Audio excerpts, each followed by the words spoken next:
যখন বিচারপতিরা আসেন সবাইকে উঠে দাঁড়াতে হয়। জানেন আপনারা নিশ্চয়ই ওখানে মোবাইলটাও খোলা যায় না, বন্ধ রাখতে হয় বা সাইলেন্ট রাখতে হয়। কোর্টের ভেতরে কিন্তু যারা এখানে দুজনই আইনজীবী বসে আছেন, যে মাই লর্ড সম্বোধন করা হয় প্রধান বিচারপতিকে, ওখানে কিন্তু ভীষণ নিয়ম কানুন। কারণ যেহেতু আমি এই জিনিসটা নিয়ে খানিকটা কাজ করি, আগে জানতাম না, অনেক কিছু শিখেছি যে ওখানে অনেক নিয়ম কানুন মেনে চলতে হয়।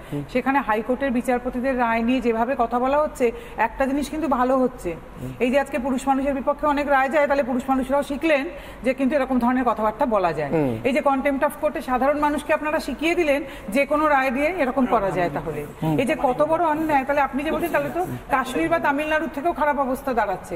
মানে আমরা যখন তখন বিচারপতিদেরকেও এরকম সাংঘাতিক জিনিসে ফেলে দিতে পারি, তাদের রায় নিয়ে এরকম যাচ্ছাটাই বলতে পারি আমরা। ভারতীয় সংবিধানের প্রত্যেকটি স্তম্ভ এবং ভারতকে সুরক্ষা করবার জায়গা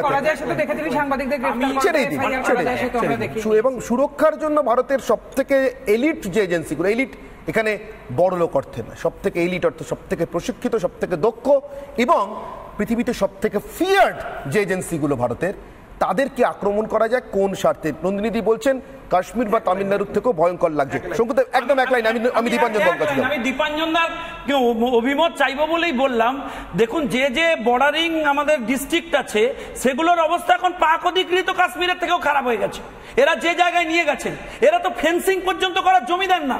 নিশীথ প্রামাণিক রায় অন্তত 30টা চিঠি দিয়েছে সরকারকে। অমিতজি নিজে নবান্নে এসে মিটিং করে গেছেন, তারপরেও এখানে সিসিটিভি লাগানোর ব্যবস্থা করতে দেয় না, শুধু শাহজাহানদের প্রোটেকশন দেওয়ার জন্য। আমি স্পেসিফিক অভিযোগ করছি, বিএসএফকে 50 কিলোমিটার দেওয়া হয়নি শুধু এদেরকে প্রোটেকশন দেওয়ার জন্য। এদেরকে সেফ রাখাটাই যেন এরা দায়িত্ব কাঁধে তুলে নিয়েছে। ফলে পশ্চিম বাংলার পরিস্থিতি পাক অধিকৃত কাশ্মীরের থেকেও খারাপ করে দিয়েছেন বহু জায়গায়। আমি দীপাঞ্জন বাবুর কাছে যাবো। দীপাঞ্জন বাবু, রাজ্যের বিরোধী দলনেতা, আমি শোনাতে পারি, আমার কাছে আছে সে বক্তব্য।